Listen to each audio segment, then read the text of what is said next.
तो मैं जा रहा हूँ बुआ जी फूफा जी के पास अंशु को छोड़ने। उनका कई बार फ़ोन आ गया, तू छोड़ जा इसे, और नहीं तो फिर नहीं, मैं आ रहा हूँ लेने से। तो मैंने उनको बोल दिया, नहीं फूफा जी तुम परेशान हो तो मैं आ रहा हूँ उसे छोड़ने।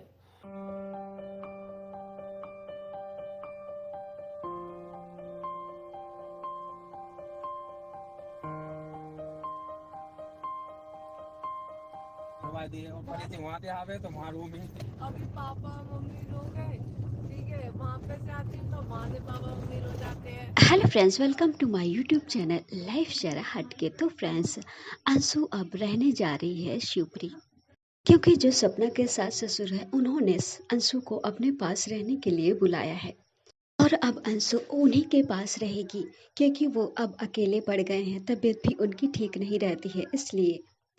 इसलिए उन्होंने कहा, अब मैं डर डर के नहीं जीऊंगा, जिसको जो करना है कर ले, अंशु अब मेरे पास ही रहेगी। इसलिए अंशु के ताऊजी के लड़के जो धीरज हैं, वो अंशु को छोड़ने गए हैं शिवपुरी। अंशु के मम्मी पापा आते वक्त काफी इमोशनल हो गए, रोने लगे। अंशु भी काफी इमोशनल हो गई थी, क्योंकि वो कुछ टाइम से, कुछ महीनों से वो अपने मम्मी पापा के साथ रहती थी।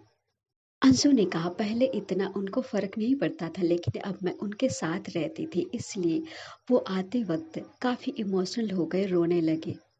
जब मैं अपने मम्मी पापा के पास से चली आती हूँ तो वो रोते हैं। जब मैं शिवपुरी से चली आती हूँ, वहाँ से आती हूँ, तो वहाँ के मम्मी पापा रोने लगते हैं।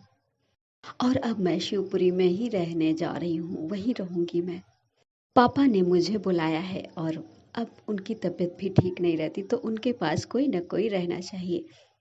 तो फ्रेंड्स, अंशु के इस डिसीजन पे आप क्या कहना चाहें कि कमेंट करके ज़रूर बताइएगा। अंशु के लिए एक कमेंट तो बनता है।